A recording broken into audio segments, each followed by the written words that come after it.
Radio Verdad de Vida, regresando a nuestras raíces hebreas.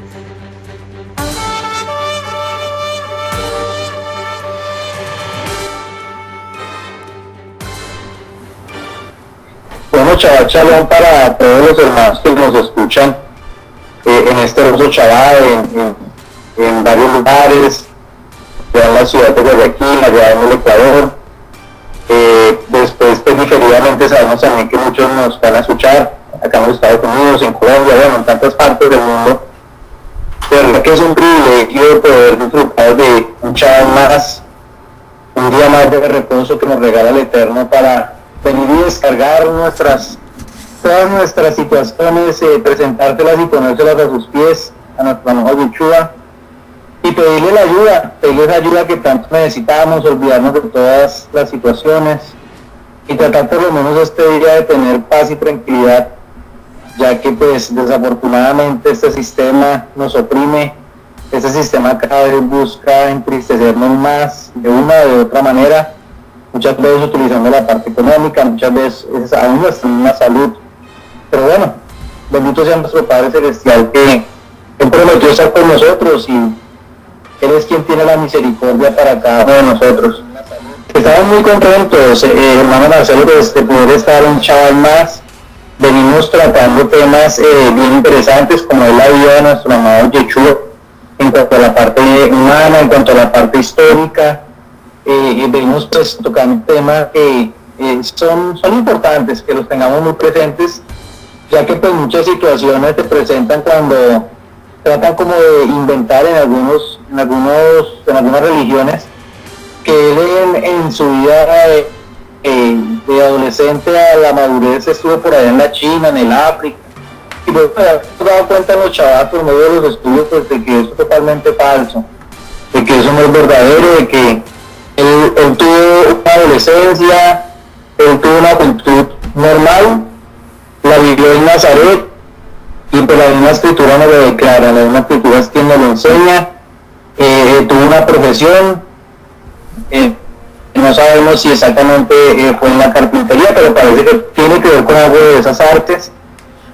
Sabemos que en ese tiempo no cualquiera podía tener esa labor, no cualquiera podía pues o sea, es que era un trabajo bien interesante lo que nuestro amado Mesías realizaba, lo que él tenía, ¿no?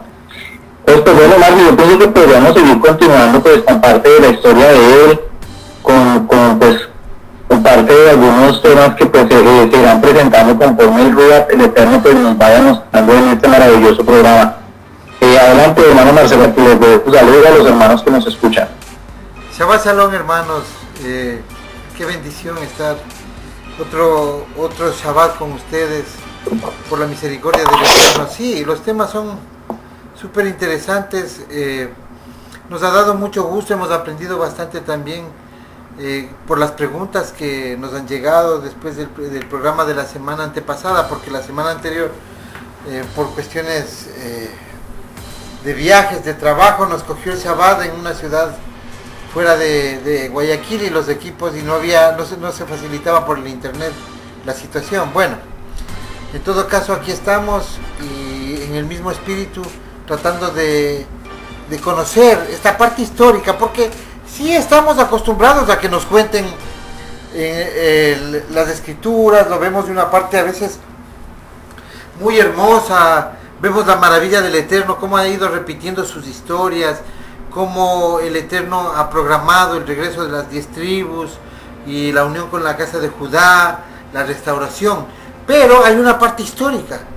La parte histórica también refuerza nuestra fe, porque es la verdad de que esta palabra proviene de lo alto.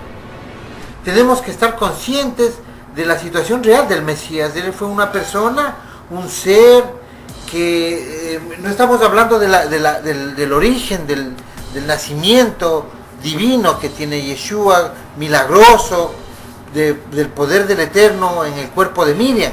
Estamos hablando esta parte que no se ha contado mucho de estos años entre la niñez, lo último que se sabe cuando tuvo 12 años, hasta cuando en el año 27 tuvo 30.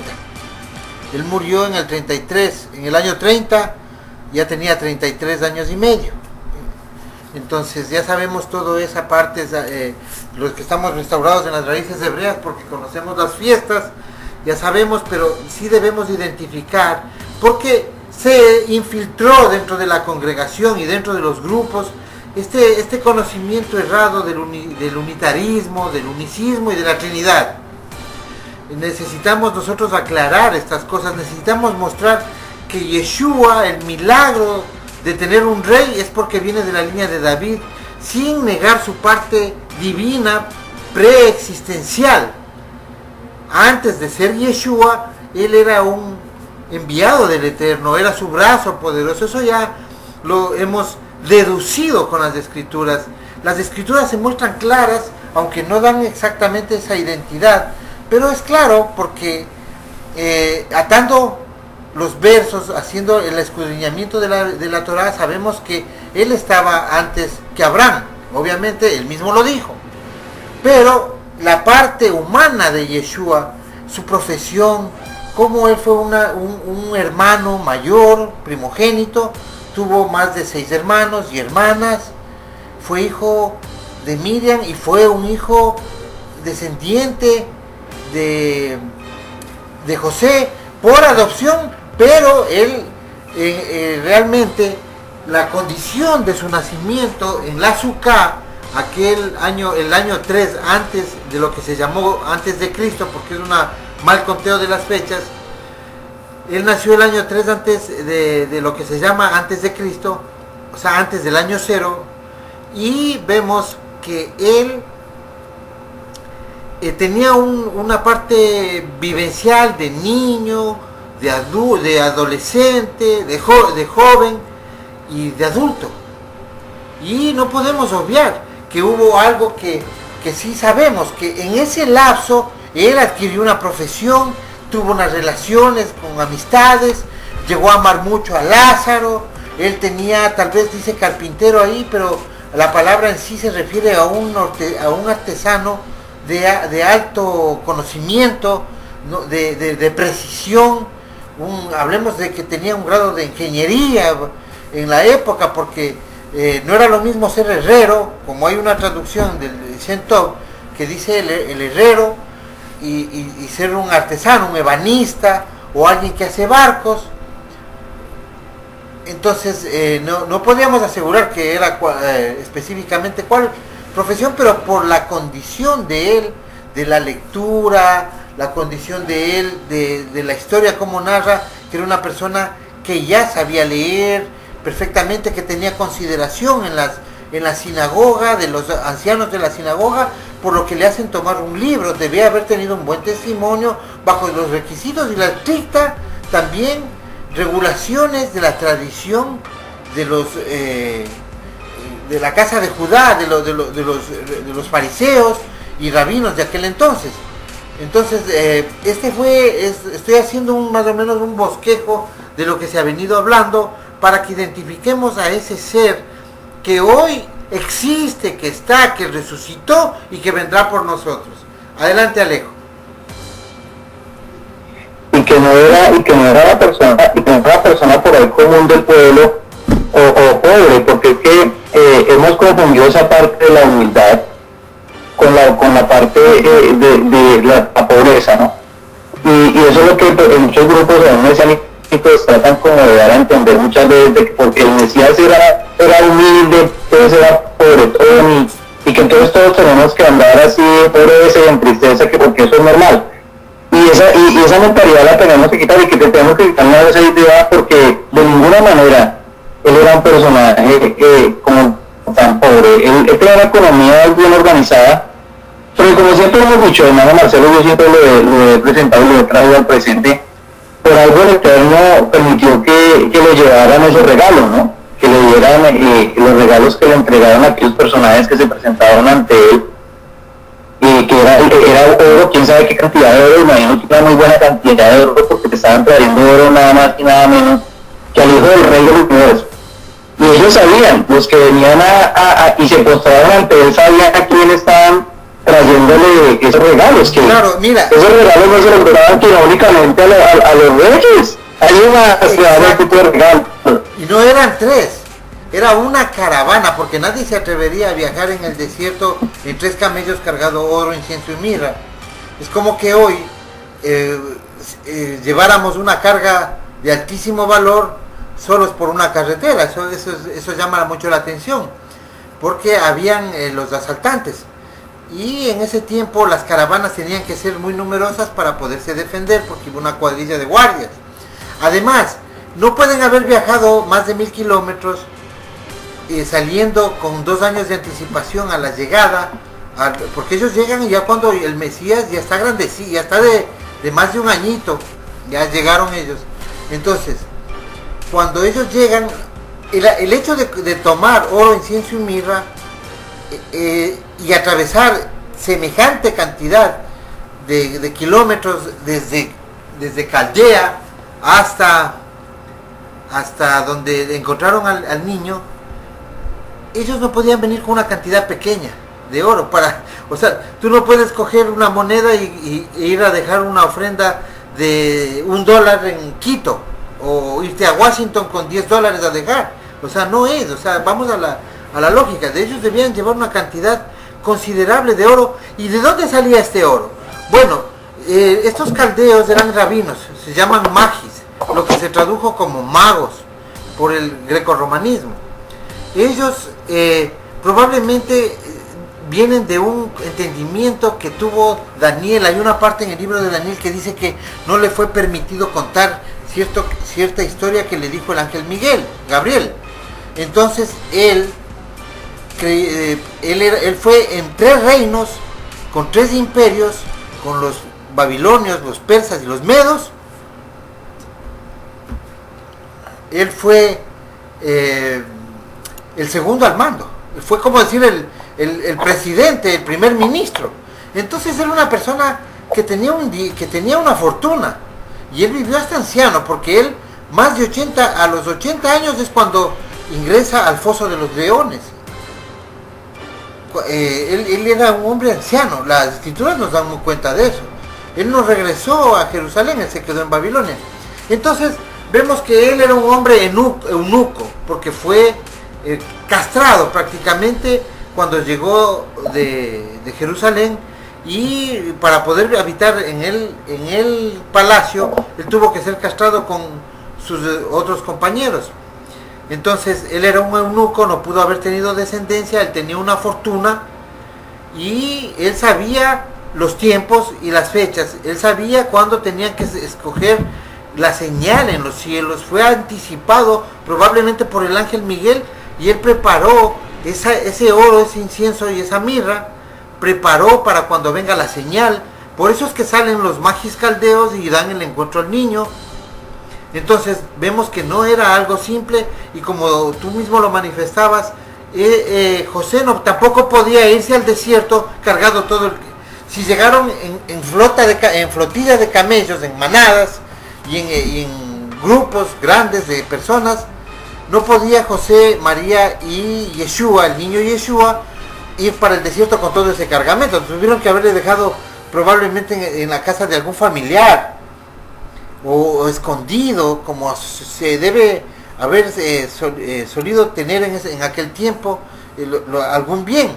Entonces vemos que cuando regresan a los 3 años que muere Herodes, ellos regresan a Jerusalén, a Israel, y el niño Yeshua ya sabe leer, ya es carpintero, ya tiene accesos, tienen más familia, y ya no son los que ofrendaron 2 palomitas. 2 palomitas más o menos ofrendaba la clase media baja, porque la clase muy pobre ofrendaba un pan de harina, ¿no? de flor de harina. Entonces esa era la ofrenda que se hacía de acuerdo a la capacidad, porque el Eterno tenía unas leyes muy sabias, y se nota que cuando el niño nació, ellos se presentaron, y su ofrenda no fue del corderito que hace la clase normalmente pudiente, sino ellos presentaron 2 palomitas. Eso sería como un compendio de la historia para seguir el hilo de todo esto. y seguir viendo a nuestro Mesías, a quien vamos a esperar.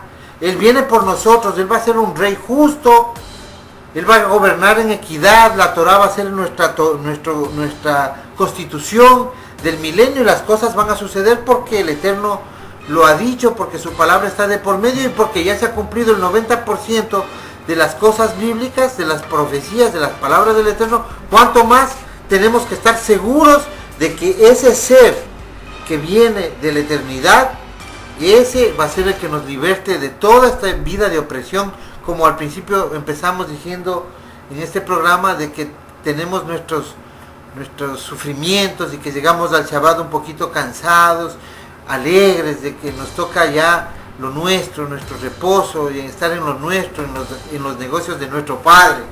Adelante, Alejo. Es muy cierto, Marce, y mira qué bonito, ¿no? Qué bonito como Yahvé, el Ruach nos lleva a esa parte de la historia, ¿no? A conocer la vida de Daniel. Interesantes argumentos, interesante la historia como nos narra, pues él quién era, ¿no? Era una persona que no tuvo familia, y claro, por supuesto que no tenía que malgastarse lo que se ganó, entonces por supuesto que tuvo que haber ahorrado una fortuna, porque imagínate, pasó 3 imperios, y como tú dices, él era el segundo al mando, era como un viceministro, un vicepresidente, por lo tanto tuvo que haber hecho una fortuna bien grande.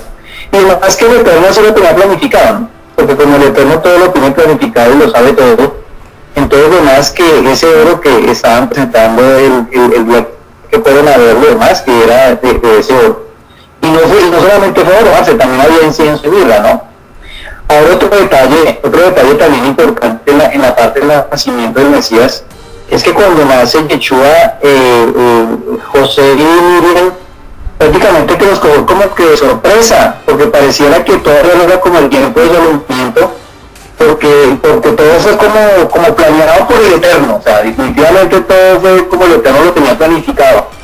Un azúcar que no sabemos a quién le pertenecía, pero además que era una azúcar totalmente excelente, totalmente bien hecha, bien preparada, y ahí fue donde vino a nacer Miriam, ¿no? Porque no había para ella hospedaje en una posada, precisamente porque había una fiesta, ¿no? Nada más y nada menos la fiesta de Sukkot, imagínate. Entonces, vemos la maravilla del Eterno. Entonces yo pienso también que no tanto cuando Dios se presenta a las palomitas el día de la presentación del niño y la brívila, que es al octavo día, que ahí vemos la prueba evidente de que indiscutiblemente ellos están cumpliendo la Torah, y el niño que acaba de nacer está siendo parte del primer pacto, el pacto de la brívila, nada más y nada menos. O sea, empezó a cumplir los pactos teniendo 8 días de vida. Entonces, además que José quizás en el momento pues lo que pudo presentar con las palomitas, pero vemos que de ahí en adelante, Marcelo, como tú lo indicas también, no aparecen estos personajes que vinieron en caravana a adorarlo y a presentarle estos regalos cuando el Mesías acaba de nacer, ¿no? Eso es algo que tenemos que tener claro y lo tenemos que quitar de nuestras mentes, porque eso no es real. Pero es que nos quieren dar a entender como que aparecieron los 3 reyes magos cuando él nació, ¿no? Cuando él nació allá en el pesebre, todo el rollo del cristianismo, bueno. Pero ya sabemos la realidad, que nació en un azúcar y que ellos no aparecieron en el momento en que él nació, ¿no? Ellos aparecieron mucho después. Yo pensaría que casi como va a tener como un año y medio pasadito, porque si tú te das cuenta, cuando Herodes manda a matar a los niños, lo mandan a matar de 2 años para abajo. Eso nos indica que ya han pasado más o menos casi 2 años desde que a él le dijeron que iban a ver al rey, ¿no? Entonces, claro. hay que como que ir organizando las cosas para que todo como que tome sentido, como que todo vaya tomando sentido. Entonces, si vemos el Eterno como a Yeshua como tal, le está asegurando prácticamente ahí en adelante pues todo su porvenir, ¿no? Todo su porvenir, su vida, además que Yeshua vestía de una manera muy distinta al resto de las personas. Esa manera yo no conocía, Marcelo, según lo que yo analizo en Mateo, lo que yo veo en el libro de Marcos también, se da uno cuenta que ellos eran muy reconocidos, la gente a ellos los reconocía. Muchas veces decían, pero ese no es el hijo de José, el hijo de Miriam, sus hermanos son tales, o sea, no era una familia del común, era una familia reconocida en medio de Nazaret. Entonces uno se da cuenta que las únicas familias reconocidas eran familias de nombre, familias que tenían un estatus de un nivel muy bueno.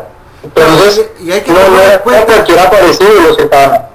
y hay que tomar en cuenta que él no vivía en Jerusalén, y en Jerusalén lo reconocían, ya lo llegaron a reconocer. Y tomemos en cuenta que cada fiesta, cuando él va, el Evangelio de Juan, él narra solo las fiestas, entonces él narra la mayoría de las veces que estuvo en Jerusalén, que él no vivía en Jerusalén, él vivía en Nazaret y viajaba las 3 veces al año, 4 se nota ahí que él iba a guardar la fiesta de la dedicación también en invierno.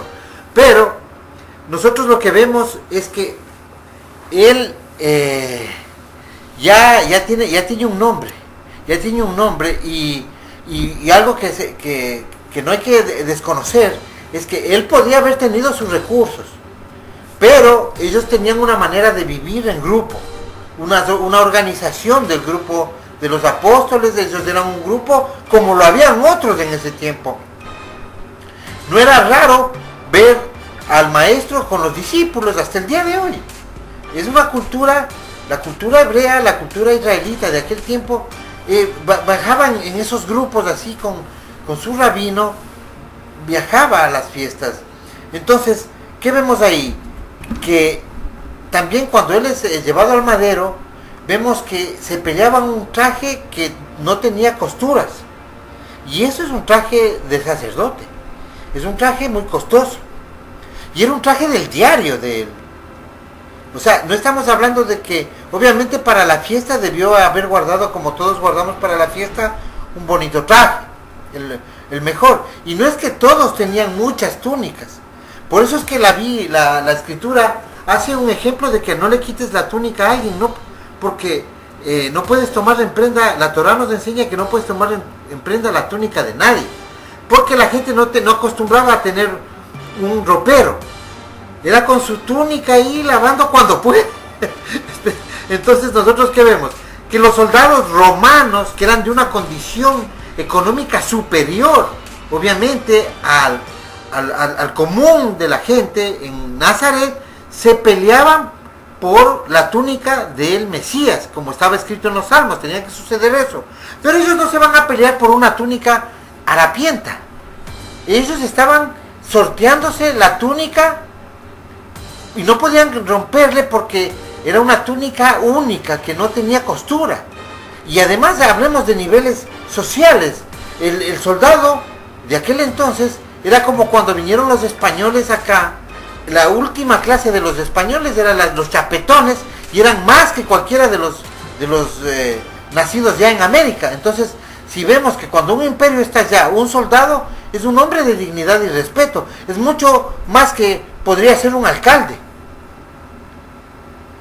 O sea, ese es un nivel para tener idea de quiénes estaban queriendo pelear, arrancar o llevarse una túnica. Era porque tenía un valor. Y esto no nos debe confundir algo, esto de que como que Yeshua viene a los ricos. No, a ellos les llamaban los ebionitas, y hasta el siglo IV, V vemos que existen escritos que habían grupos de ebionitas.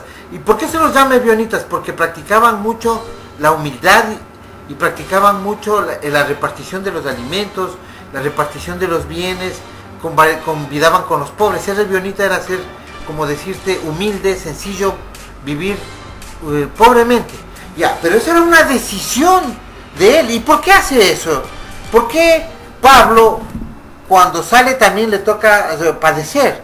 Porque, si bien es cierto, podía tener una condición económica holgada, tanto Yeshua como Shaul, Pablo, pero cuando sale Pablo, se topa con algo que es obvio. Las 10 tribus no están ocupando un protagonismo ni en Galacia, ni en Asia, ni en Capadocia, ni en Bitinia, ni en Frigia, ni en Corinto. Era una clase, ya como estaban absorbidos, por lo general ellos llegaron esclavos. Entonces su descendencia era esa descendencia que viene de la humildad. todo es perfecto. Pero eso no implicaba que Pablo sea un maestro doctor de la Torá.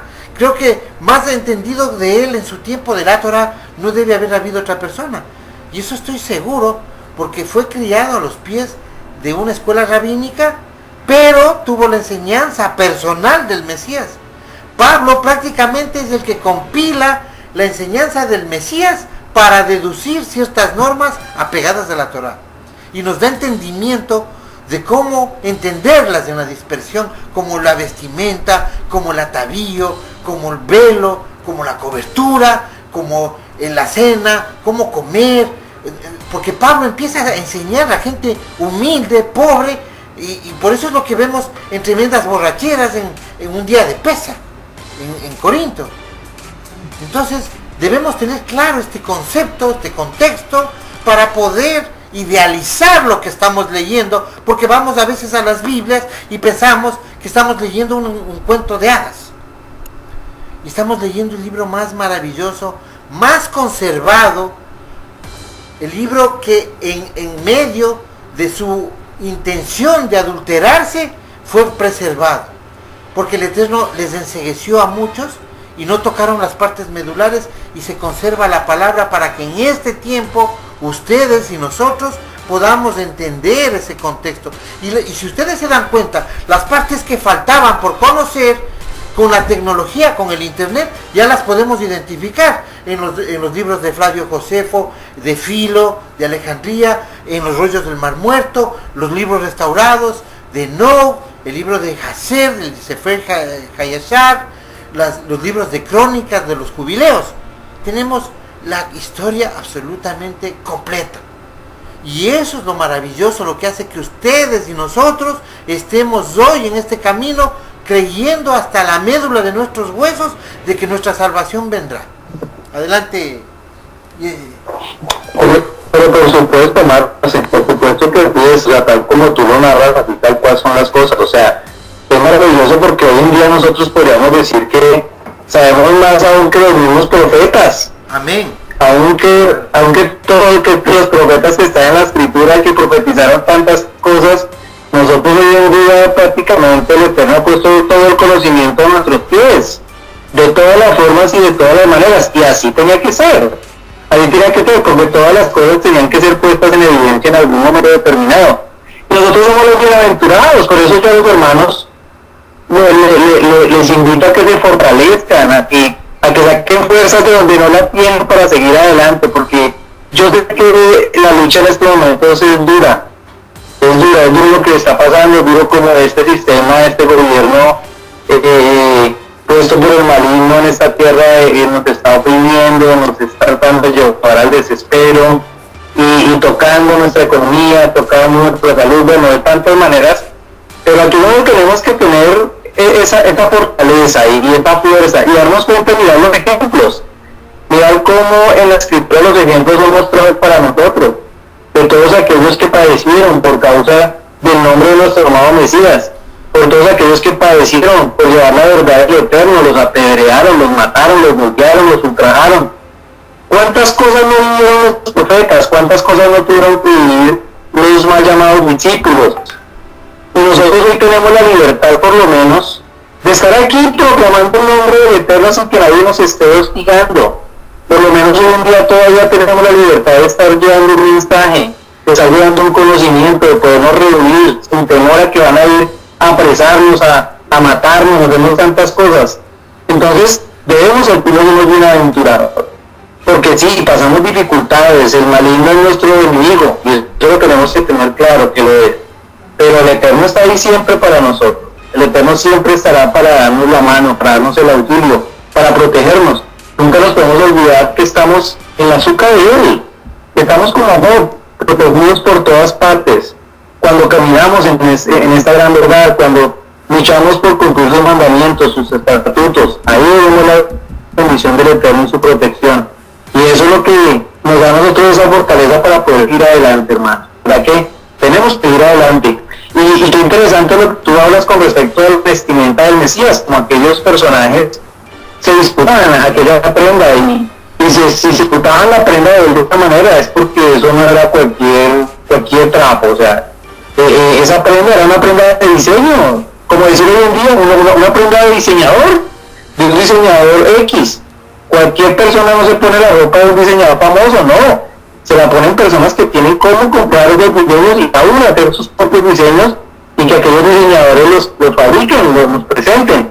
Entonces, además que el Mesías se vestía de una manera muy bien y tenía ese estatus, ¿no? Tenía esa esencia de rey, porque aunque era ser humano, no dejaba de ser el rey, no deja de ser el rey, aunque él todavía no está reinando como rey de Israel, eso no significa que no sea claro, y eso el rey de Israel, y eso le va a reinar como rey. Amén, y eso le hace tener más mérito, el haberse preocupado más de los pobres teniendo una condición de tranquilidad, porque yo pienso que él tenía una buena condición de material. Entonces, el hecho de que él se humilló, vivió con la gente humilde, pobre, eso le da un realce a su personaje. Veamos lo que nos aporta Marcelo, que este momento está con nosotros comentando. Shabbat Shalom a todos los hermanos que están a esta hora siguiendo la transmisión de la radio en el programa de nuestros hermanos Marcelo Espinosa y Marcelo Pazmiño. Bendición, Marcelo Espinosa y Alejandro Pina, perdón. Está siguiendo la secuencia de la vida de Yeshua, pues la verdad que es algo de lo que hay que hablar mucho, ¿cierto?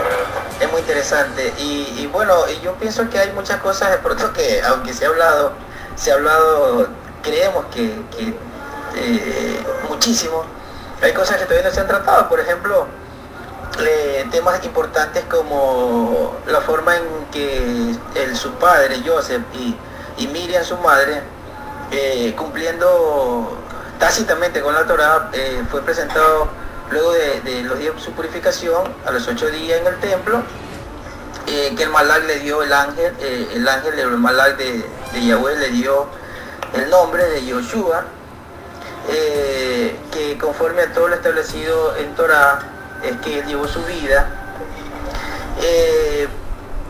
que todo cuanto se cumplió, según narra el libro de Lucas, es conforme a la Torá, y que fueron digamos, personas comunes, normales, llevaron su vida normal. El niño, digamos, fue presentado tal cual. Dice que como todo varón, según la norma de Torah, como todo varón, cuando abre matriz es presentado al 8º día luego de la purificación. Es decir, su vida fue normal, una vida normal como todo niño, ¿no? Son cosas importantísimas que hay que resaltar. Como sus padres guardaron Torah, y obviamente pues él toda su vida estuvo marcado en eso, ¿no? En vivir conforme era un varón y en Torah, ¿no? Cumpliendo todos los requisitos. Otra cosa muy importante que hay que resaltar es que tanto su padre y su madre no dimensionaban realmente lo que él era, porque ellos se maravillaban, según sigue narrando el libro de Lucas, que ellos se maravillaban de todo lo que se decía de él, porque recordemos que en el templo había un levita llamado Simeón, y él había recibido la revelación de que antes de su muerte iba a ver al que es el Mashiach, al que iba a tomar las riendas de Jerusalén, al que iba a ser el rey, que iba a traer salvación a su pueblo. Y él, cuando lo ve a Yeshua, lo toma en su brazo y alaba a Elohim, a nuestro Padre, diciendo: ya mis ojos se pueden cerrar porque ya he visto tú, Yeshua, tu salvación, ¿no? Y sus padres se maravillaban, dice, de lo que decían de él, porque es que eran personas normales. Ellos a lo mejor no tenían ni la certeza de que realmente tenían al Mashiach, al Rey eterno de Israel, ¿no? Sí, por supuesto.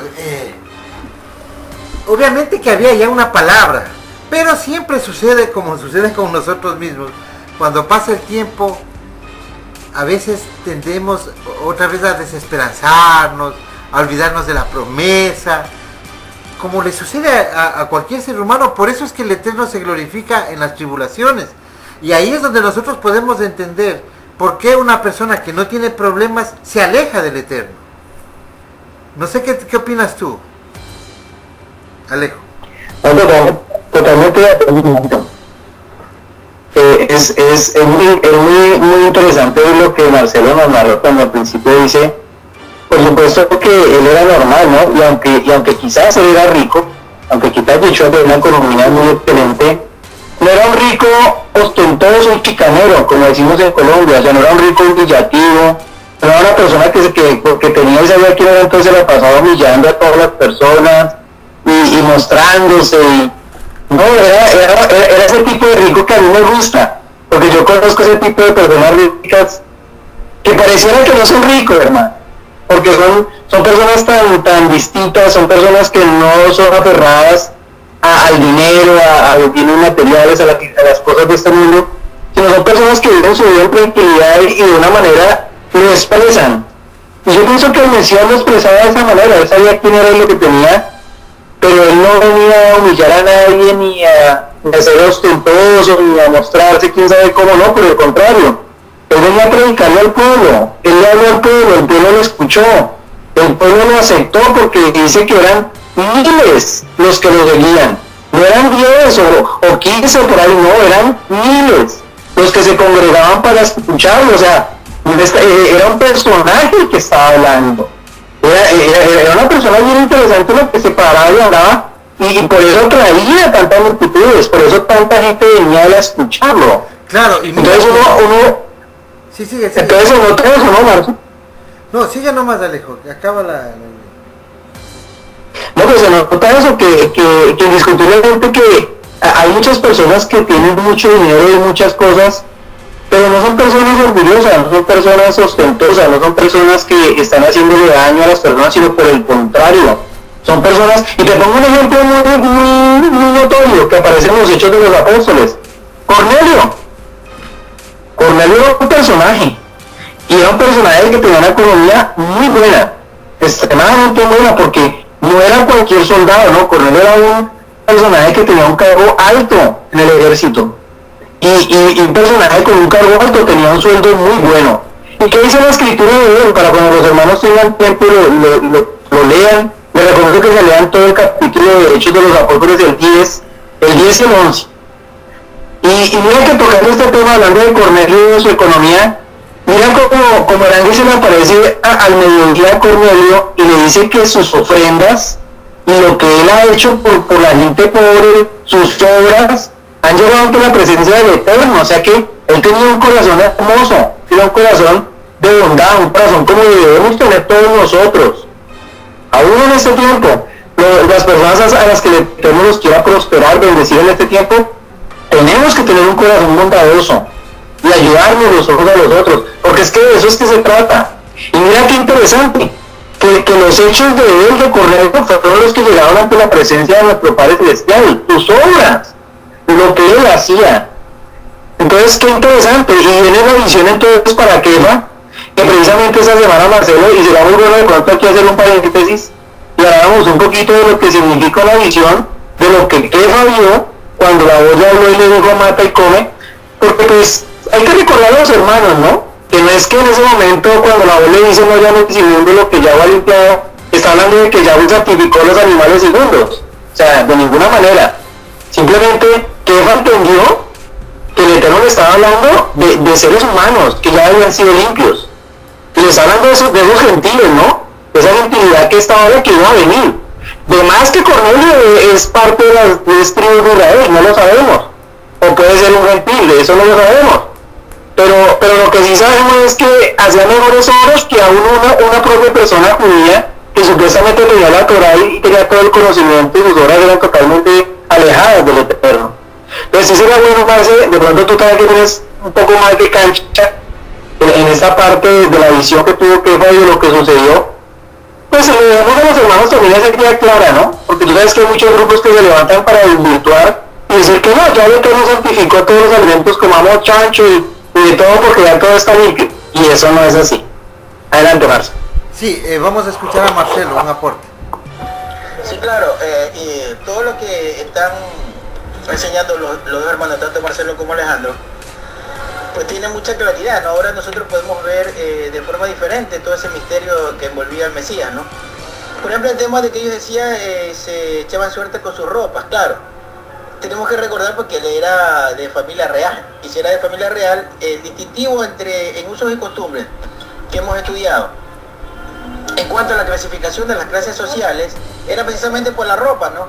En la ropa nosotros podíamos ver a las personas según cómo estaban vestidos. Entonces tiraban suerte y se peleaban por la ropa de él porque eran ropas reales, como dicen los hermanos, ¿no?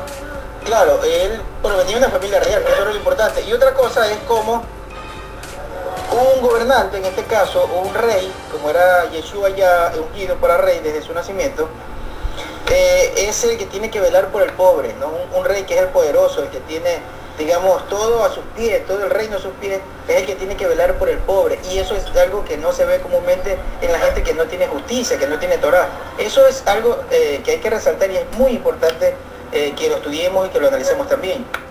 Claro, y también para acotar este tema de las vestiduras de Yeshua, aparte de que no podía ser rasgada la ropa de un sacerdote, porque en Levíticos está claramente tipificado de que un sumo sacerdote no puede rasgar sus vestiduras. Eso es otra prueba de que la palabra se está cumpliendo. Él es el sacerdote en el orden de Melquisedec. Eso sí se dio cuenta Saúl. Por eso en la carta de los Hebreos vemos que él ya habla con conocimiento de causa. Luego de 35 años de la resurrección ya se establece que él era el sacerdote en el orden de Melquisedec. Ya todos estos argumentos le sirvieron para darse cuenta de que él era el Mesías que estaba cumpliendo el Salmo, porque ya no era que él mandó a ver el pollino de asna para que se cumpla la palabra. Eso era algo que pasó cuando él estaba muerto. Ya que se repartan las ropas, ya eran terceras personas que estaban cumpliendo la escritura que está escrito en los Salmos, de que se pelearán por su ropa. Si es que esa ropa no tuviera ese origen real y esa finura, nadie se hubiese estado peleando, menos personas que tenían mejor situación económica como los soldados romanos. Entonces se cumplía la palabra de que el sumo sacerdote no puede romper sus vestiduras. Y bueno, para que sea maravilloso esta escena del sacrificio en el madero, para que nos maraville la palabra escrita, y estamos felices también porque él resucitó, porque nosotros no lo idealizamos muerto. Entonces, cuando él ya cumple por ahí, no se rompen sus vestiduras. Otra parte donde cumple como sumo sacerdote es cuando cruza la muralla. Entonces es cuando él entrega el madero temporalmente a, no recuerdo el nombre, si es Simeón, que toma el madero, le ayuda a cargar, porque le obligan. Entonces son cosas que no estaban previstas, son cosas espontáneas, pero que estaban anunciadas por el Eterno. Además, cuando él es descolgado del madero, estaba solo Juan, Yohanan, el único Sholiach que estaba ahí, el único de los apóstoles, de los 12 que estaba ahí, porque era él un jovencito de 16, 17 años. Él estaba ahí y él narra una experiencia en Juan 19. Vemos lo que él narra esta escena. Y quienes bajan el cuerpo, José de Arimatea y Nicodemo, que eran miembros del Sanedrín, porque el cuerpo de un príncipe o sumo sacerdote no puede cogerlo más que el Sanedrín, por las leyes de la purificación y por el rango de príncipe del pueblo. Entonces vemos que es enterrado como un sumo sacerdote en un lugar, en una cripta de ricos, como dice también los salmos, que será enterrado entre los ricos. Entonces ese que cumplió esas cosas involuntarias, obviamente es el que tiene que regresar. Nosotros no nos podemos mover de la Torah, no nos podemos mover de esta fe. Tenemos que reforzar, tenemos que recordar todas estas cosas para estar firmes en el día malo que está por llegar. Acuérdese de todos estos mensajes que hemos estado haciendo, saliéndonos del formato típico de seguir la Torah, que está muy bien, que así hemos aprendido, que es lo perfecto, aprender la Parashá, la Torah, la Haftará. Pero esta parte histórico, la parte social, la parte vivencial, que fue plasmada en el planeta Tierra, con personas y con los hilos movidos por el Eterno, no nos debemos olvidar, porque cuando venga el día malo tenemos que acordarnos de esto, porque así como salvó a ellos, nos va a salvar a nosotros. Esto es lo que nos tiene que ayudar a nosotros a perseverar en la fe en el Mesías, que Él es nuestro Rey, nuestro Salvador, enviado por nuestro Abacados. Adelante, Alejo. No, pues totalmente de acuerdo con todo lo que tú dices, con todo lo que presenta también Marcelo. Qué interesante esa frase de Marcelo. Es que claro, él es el Rey, él es el que tiene toda la riqueza, y la misericordia de la riqueza pues viene para todos los pobres, ¿no? O sea, qué bonita esa acotación, interesante, porque es que así es, o sea, ¿quién más que él siendo el dueño de la tierra y siendo el dueño de tantas cosas, pues para tener misericordia de quienes no tienen nada, que somos nosotros? Pues que nosotros no tenemos nada, nuestra herencia es por él es que vamos a tener una herencia en el milenio, por él estamos a llegar a nosotros verdaderamente a tener una porción de tierra en esta tierra. Amén. Y mira que pero es por él. Aún en ese poder, Él cumplió la Torah. Y te voy a decir por qué. Porque está escrito en los proverbios, y Yeshua ya llama Torah a los salmos y proverbios en Juan 10:34. Ya los llama Torah.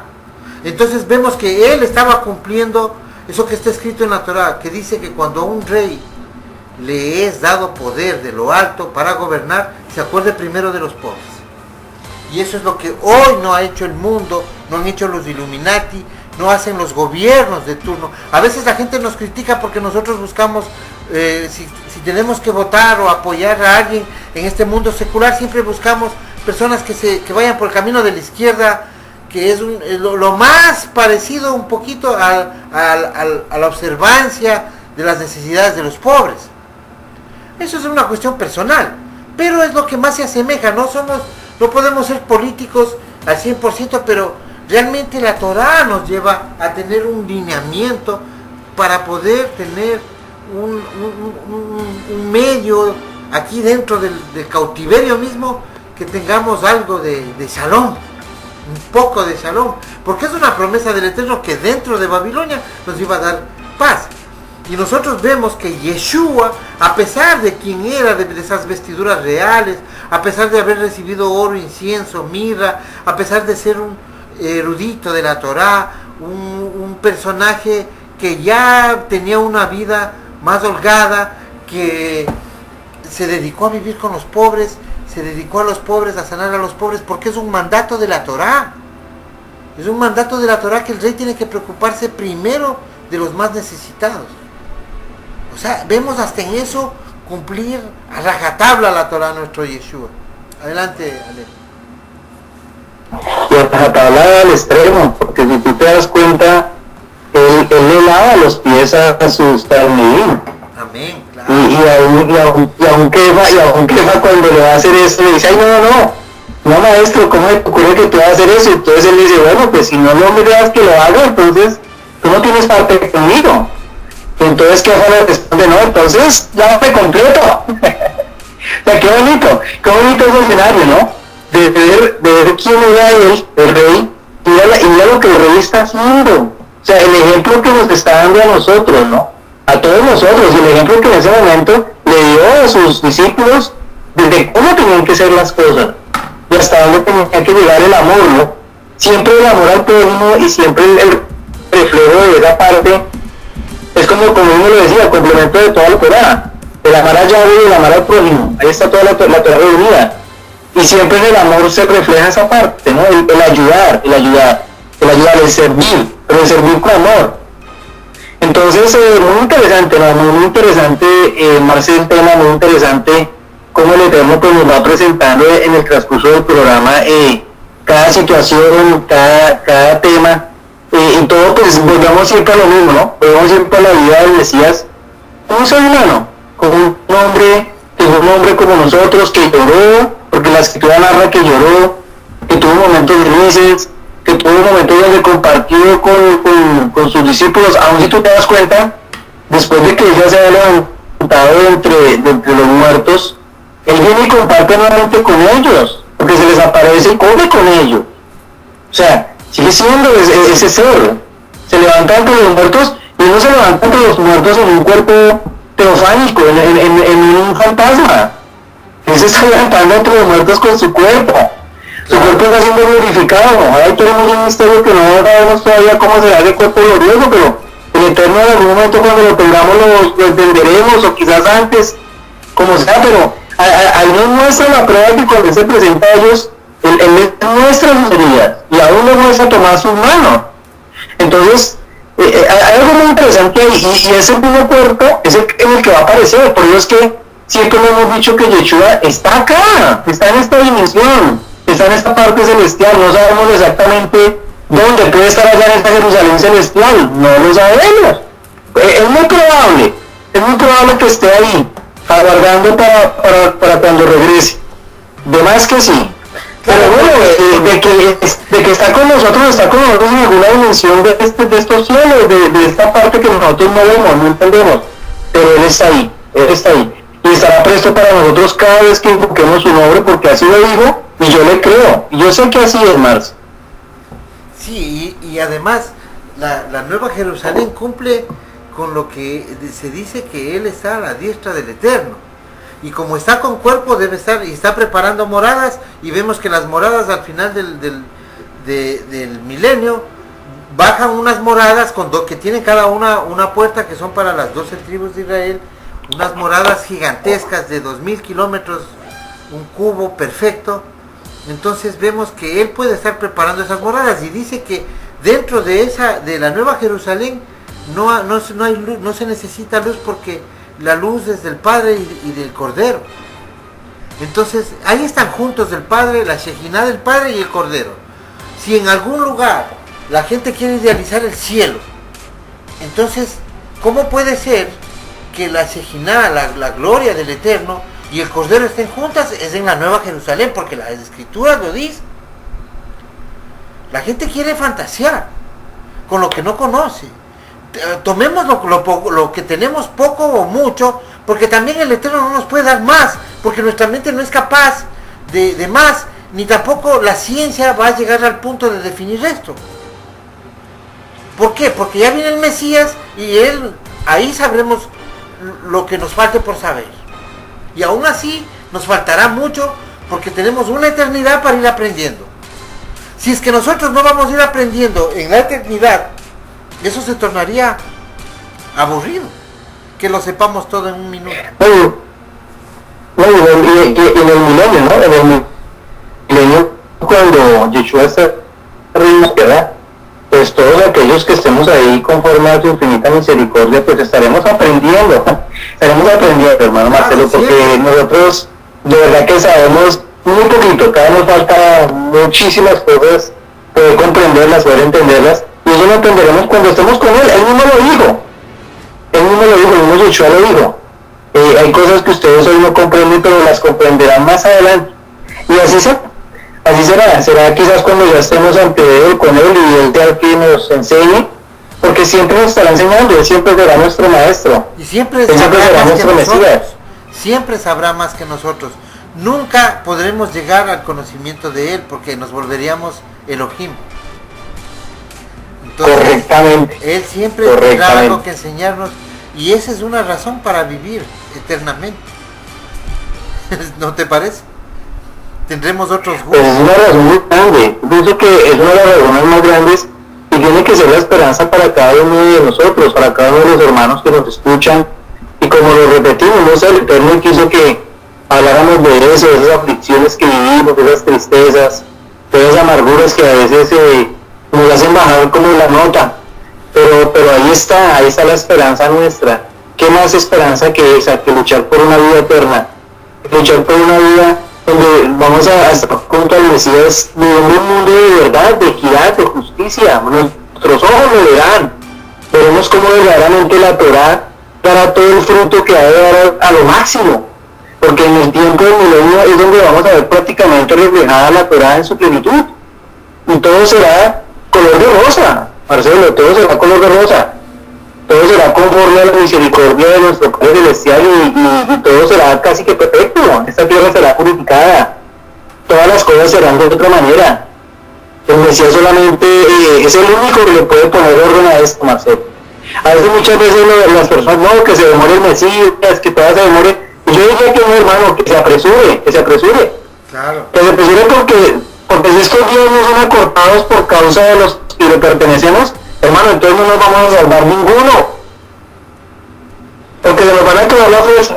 No nos vamos a salvar ninguno de esos días, no se acorta, y esto definitivamente no se revienta como tiene que reventarse, que se cumpla la palabra del Eterno, hermano, y que venga todo lo que ha de venir, porque sabemos que después de que venga toda la tribulación y todo lo que ha de venir, aparecerá el Mesías, y esa es nuestra esperanza, esa es nuestra fe, eso es lo que en nuestro corazón nos tiene que empujar para seguir adelante en este precioso camino. Eso es lo que yo, pues, hoy a los hermanos en este chaval, en este medio de chaval, les compartiríamos, les aconsejaríamos, adelante, hermanos, adelante.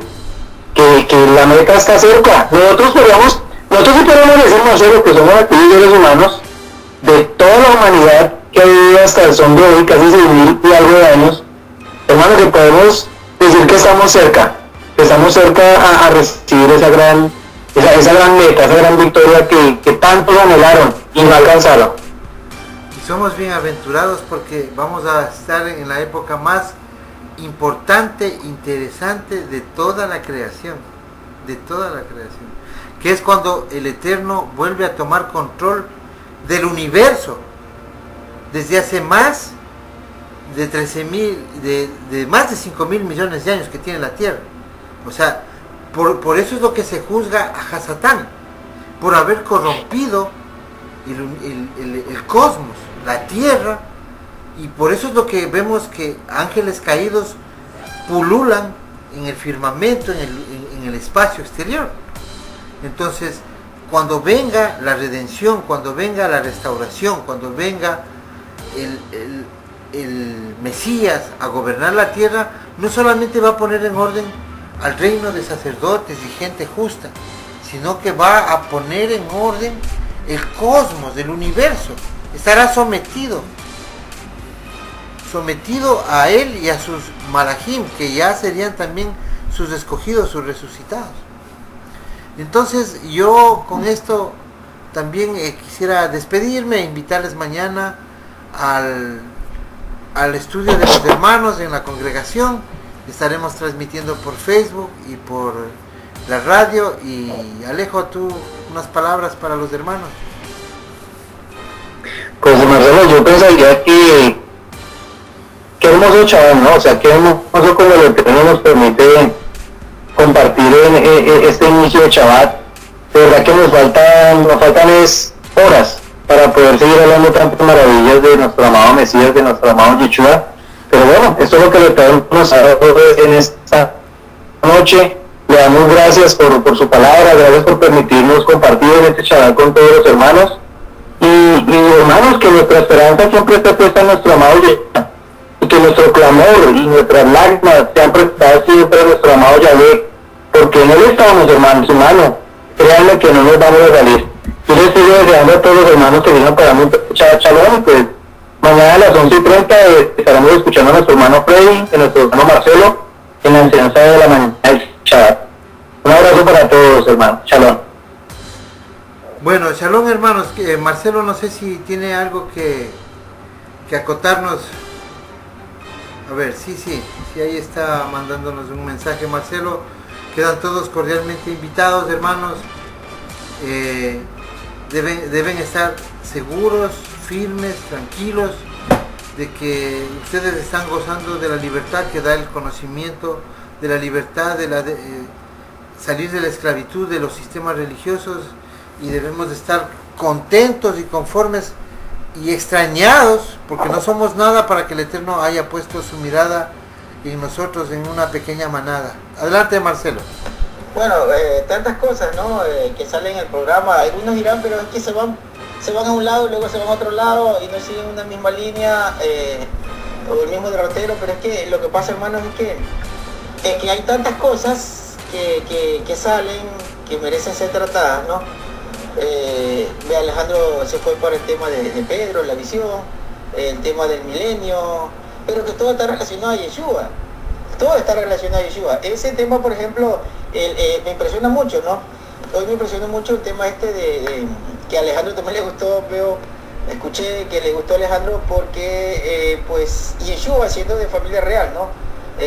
Prácticamente pues heredero de un reino, y el reino pues no es una cosa sencilla, ¿no? Es un reino material de mucha riqueza, y él es el que va a velar por los pobres, ¿no?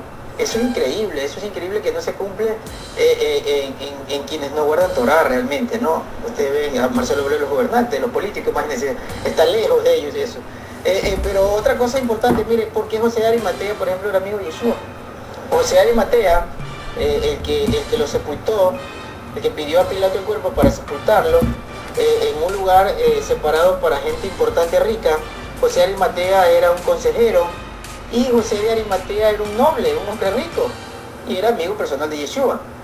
Entonces, fíjense ustedes, ¿por qué? Porque él era de esa élite.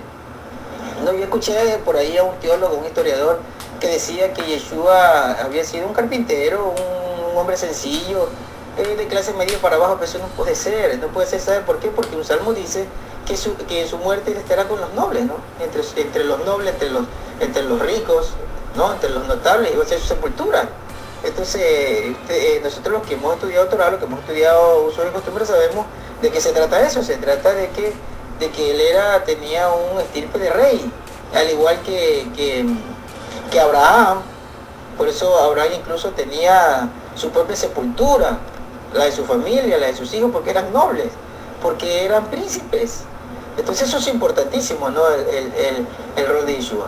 Bueno, es tan interesante todo lo que se ha dicho hoy, lo que los hermanos han enseñado, bastante interesante la semana, esta hora que es creo que lo mejor, ¿no? En el inicio del Shabbat, es un horario muy hermoso, que venimos de pronto con dificultad en nuestro trabajo y escuchamos a los hermanos y nos relajamos y comenzamos a pensar en todo lo que ellos dicen, y nosotros, nuestras preocupaciones, nuestra atención se disipa, y en ese momento ya estamos listos nosotros para ir a descansar, y mañana renovados a continuar este Shabbat y las enseñanzas y todo lo que hacemos, ¿no?